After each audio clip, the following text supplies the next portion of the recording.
Otro tema, sepsis. Muy bien. Sepsis, todo es inespecífico, doctores. Neonato que va mal, ¿no? Ahí está. Distrés, inestabilidad térmica, hemodinámica, todo, cualquiera. O sea, un neonato que no va bien debe estar dentro del diagnóstico de sepsis neonatal, ¿ya?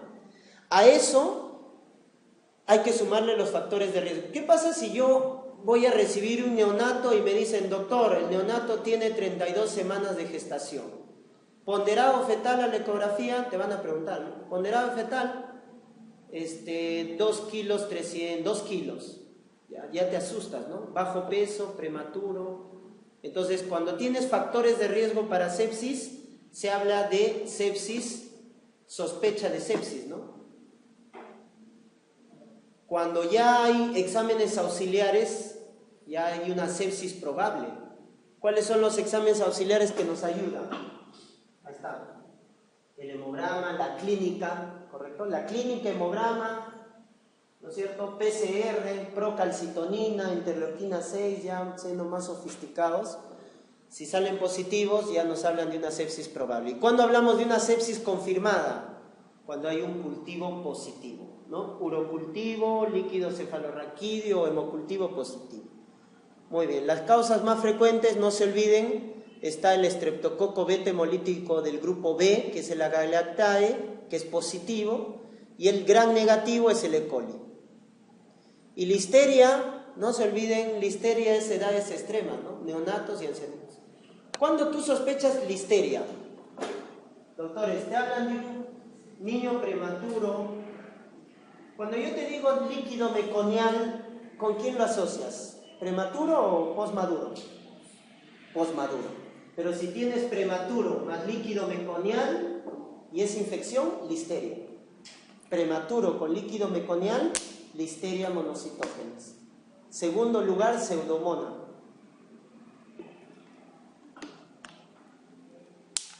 Sepsis tardía, cuando sobrepasa los 7 días. ¿Quién está? Los mismos, pero otros serotipos. ¿Quién? En el beta hemolítico Agalactae está el serotipo 3 y el E. coli con antígeno K1. ¿Correcto? O sea, eso es para la sepsis tardía. Y la nosocomial, el más frecuente es S. epidermidis, coagulasa negativo. Y el coagulasa positivo, Staphylococcus aureus. Y pseudomona y también cándida, ¿correcto? Cándida, muy bien. Tratamiento, no se olviden, AMPI, amica, ampigenta, ¿no? Ampicilina se da 100 miligramos kilo día. Si es menos de 7 días, lo dividimos cada 12 horas. Si es más de 7 días, cada 8 horas. La dosis de ampicilina para sepsis es 100 miligramos kilo día. De gentamicina es 5 miligramos kilo día. Si es amicacina, 15 miligramos kilo día. Doctor, ¿y qué pasa si hay meningitis? Si hay sospecha de meningitis, le haces punción lumbar, sale positivo, las dosis se duplican. ¿Cuánto será entonces de ampicilina? Dosis para sepsis, 200 miligramos kilo día. Cefotaxima, 200 miligramos kilo día. Si queremos utilizar ceftriaxona, 100 miligramos kilo día. Dosis de sepsis con meningitis. Muy bien. Respondemos preguntas. A ver, recién nacido de 2 días de edad es llevado al Belestar porque está hipoactivo, pobre succión. Ya está, ¿no? Clínica. Sepsis probable. Antecedente de madre sin control, RPM prolongado, ¿no? Más de 18 horas prolongado, factor de riesgo de sepsis. ¿Cuál es el diagnóstico probable? Es una sepsis neonatal. ¿Temprana o tardía? Temprana, pues, porque es en los primeros 7 días de vida. ¿Cuál es la sepsis que más mata, doctores? ¿La temprana o la tardía? Más mortalidad, la temprana. Pero la que deja más secuelas o más morbilidad es la tardía.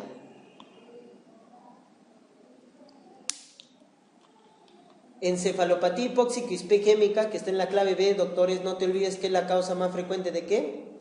De convulsión neonatal. Convulsión neonatal. En un atérmino, Pero si es un prematuro, hemorragia intraventricular. Hemorragia intraventricular. Pero es en un término, encefalopatía hipóxica isquémica. Ya está.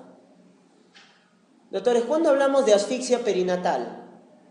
Asfixia perinatal es cuando hay acidosis metabólica, Apgar bajo de 0 a 3 puntos y clínica neurológica. Criterios de asfixia perinatal: Apgar bajo, acidosis metabólica y clínica neurológica. Entonces acá, claro, nos dan clínica neurológica, pero no hay los otros criterios, ¿no? Muy bien.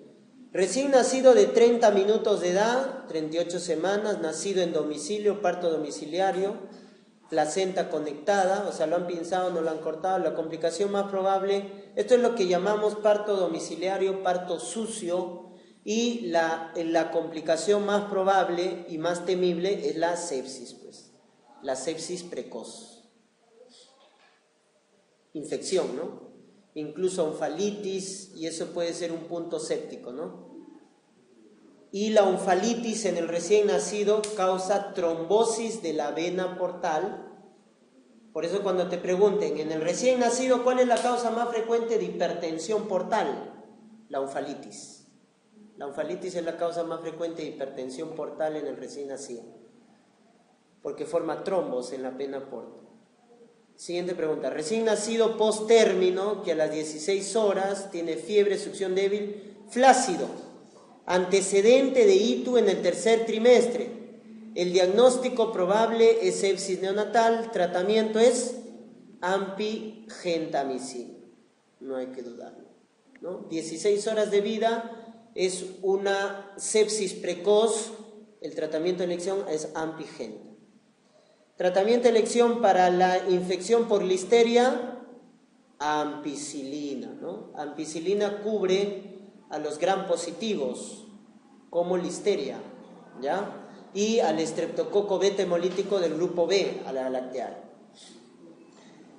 Seguimos, infecciones neonatales. Miren, en el tétanos neonatal, ¿por dónde entran las esporas del tétano, de Clostridium tetani? Por el cordón. Por eso también el parto sucio puede producir tétanos neonatal. ¿Cuál es el antibiótico de elección, doctores? Las guías dicen metronidazol. Metronidazol es el antibiótico de elección. Y como segunda alternativa, penicilina. Penicilina. Muy bien, aparte de la antitoxina tetánica, ¿no? Y aparte de relajantes musculares como fenobarbital, benzodiazepinas. Siguiente, neonato de 5 días cuya madre sin control prenatal fue atendida empíricamente, es hospitalizado el neonato porque tiene irritabilidad, y acá está el dato, espasmos musculares ante diferentes estímulos, está hiperreactivo.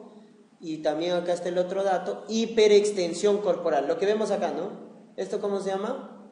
Opistótonos, hiperextensión corporal, con aducción de brazos, como bien, aducción pegado al tórax, hiperextensión de cuello, ahí está, opistótonos. Esto, doctores, nos hace el diagnóstico ¿de qué? De tétanos neonatal. Por eso en el tratamiento hay que dar relajantes musculares, etc.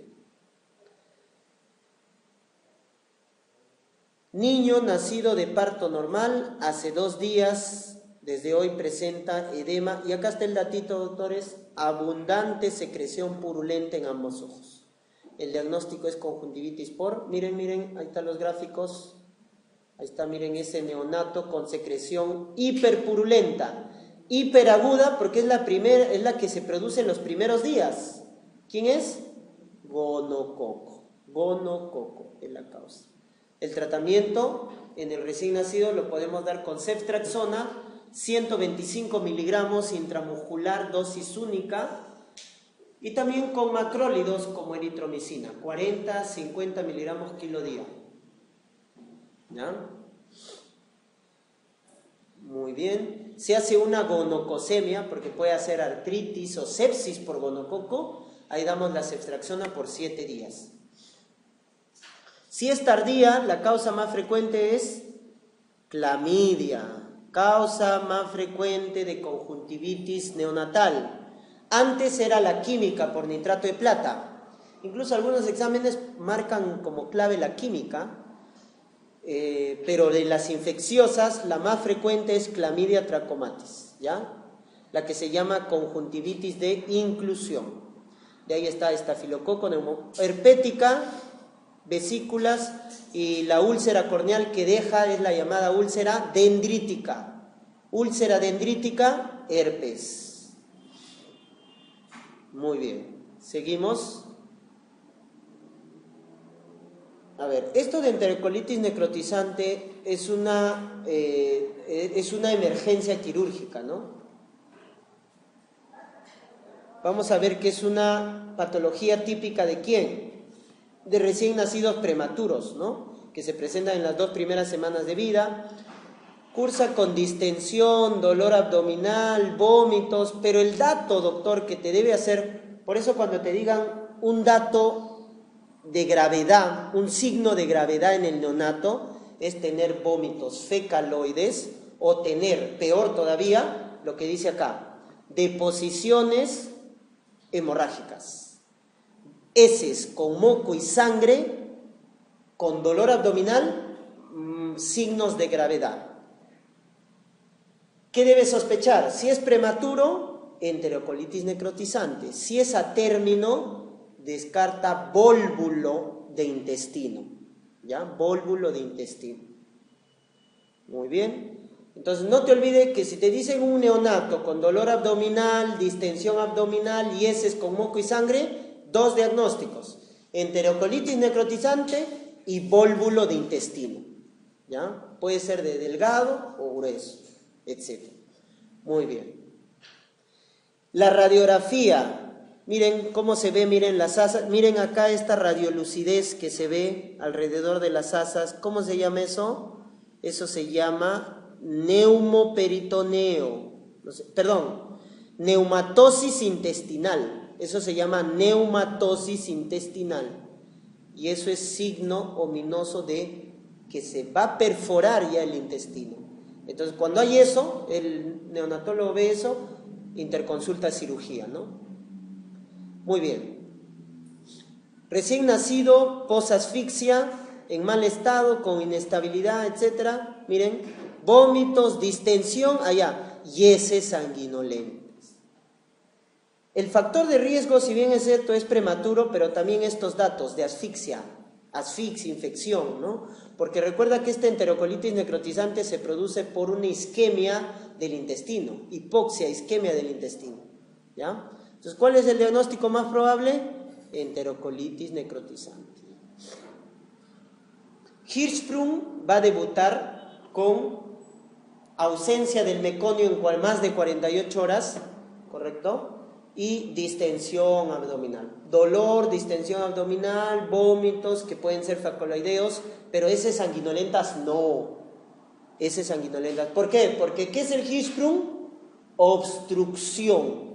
Entonces, si hay obstrucción, no hay meconio. No hay meconio, no hay heces sanguinolentas, ¿ya? Muy bien. Ilio meconial. No se olviden, si diagnostican, doctor, ¿qué es el ilio meconial? Es cuando el meconio se impacta. ¿En dónde? El nombre lo dice, en el ilio, en el intestino delgado, que es la parte más estrecha del intestino delgado. Cuando tú diagnosticas, doctor, ilio meconial, debes pedir, ¿qué cosa? Un test de sudor para descartar fibrosis quística. Si el meconio se impacta en rectos sigmoides, ¿cómo se llama eso? Síndrome de tapón meconial. Síndrome de tapón meconial es cuando el meconio se tapona ya no en ilion, sino en rectos sigmoides. Y ahí, ¿qué debes diagnosticar? Le haces un tacto rectal al neonato y ¿cómo encuentras la ampolla rectal? Con heces, ¿no? Impactadas, ¿ya? Entonces, un megacolon funcional, estreñimiento. O si ves que la ampolla fecal, la ampolla rectal está vacua, vacía, entonces tienes que descartar Hirschsprung. Ampolla rectal vacua, Hirschsprung, que es una ganglionosis, ¿ya?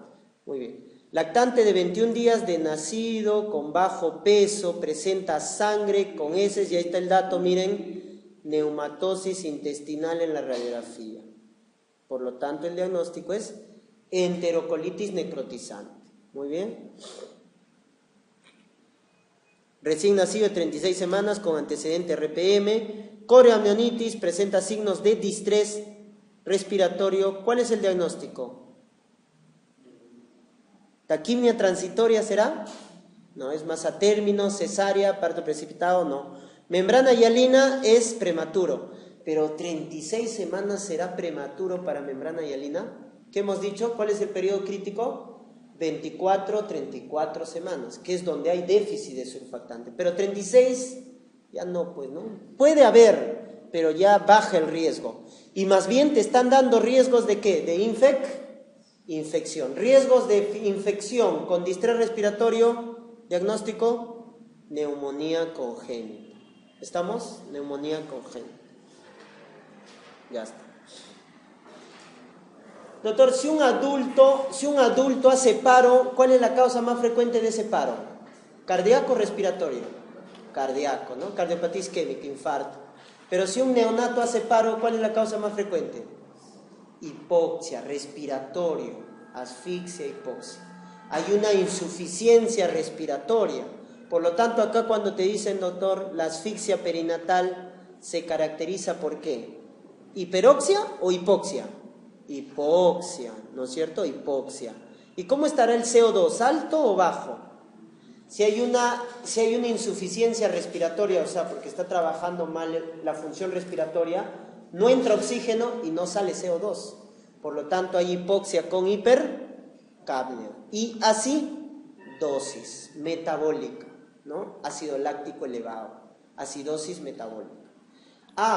Claro, si hay hipercapnia también va a haber acidosis respiratoria, o sea, es mixta, ¿no? Pero hemos dicho la definición de asfixia perinatal: acidosis metabólica, clínica neurológica y Apgar bajo, ¿ya? Muy bien, la clave es la D. Seguimos. En la reanimación en neonatal, si después de realizar la estimulación táctil y permeabilizar la vía aérea del neonato no presenta respiración, ¿usted considera qué cosa hacemos? Entonces, doctor, miren el algoritmo, rapidito nomás. ¿Qué preguntábamos? 3 cosas, ¿no? Edad gestacional, cómo está respirando y el tono. Si alguna de ellas es patológica, o sea, te dicen prematuro o posmaduro, respiración laboriosa o agónica, o flácido, si alguna de las respuestas es patológica, hacemos a todos le hacemos las medidas generales. ¿Cuáles son las medidas generales? Secado, posicionamiento de olfateo, secado y estimulación. A algunos les aspiramos. ¿Qué aspiramos primero? Orofaringia, luego nasofaringia. ¿Qué pasa si todo es normal? No es, doctor, es un nacido a término, ¿correcto? Tiene buen tono, etcétera. Entonces hacemos contacto piel a piel, ¿no? Le damos a su mamá contacto piel a piel, medidas generales también, ¿no? Secado, etcétera. Ya está. Pero ¿qué pasa si alguna respuesta es patológica? Hacemos medidas generales, pero evaluamos. Ahora sí ya no le damos a la madre.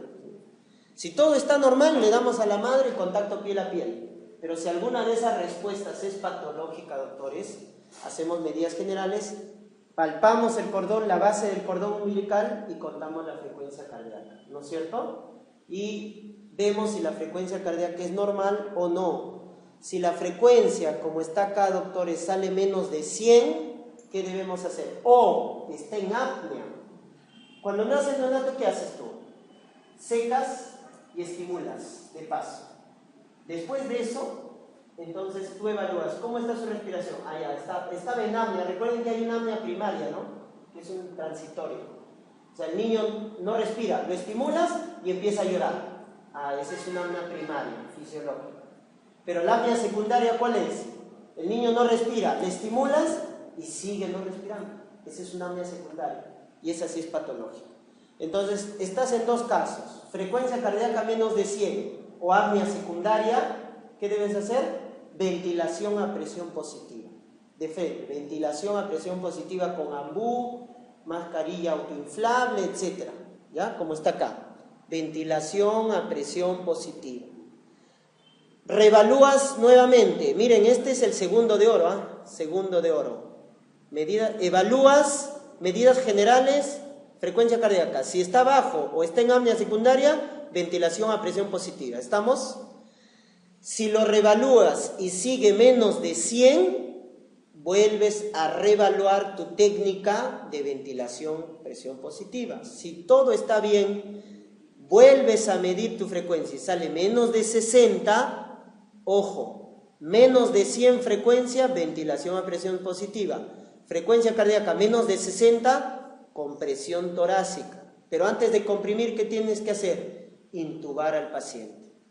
¿Ya? Porque tu compresión, ¿cuánto va a ser? 3, 1. 3 comprimes, 1 ventilas. Haces de eso 30 veces, o sea, 90 compresiones, 30 ventilaciones. Eso es un ciclo y eso lo haces en un minuto. 90 compresiones, 30 ventilaciones en un minuto. ¿Cuándo? Cuando la frecuencia cardíaca está menos de 60. Revalúas, doctor, menos de 60, epinefrina. ¿Correcto? ¿Estamos? O sea, fármacos inotrópicos. ¿Ya? Ese es el algoritmo de la reanimación. O sea, tú cuando recibes un neonato, como te había explicado, edad gestacional, tono y respiración. Si todo está bien, le das a su mamá, contacto piel a piel, nada más. Si alguno de estos es patológico, entonces haces el triangulito, ¿no?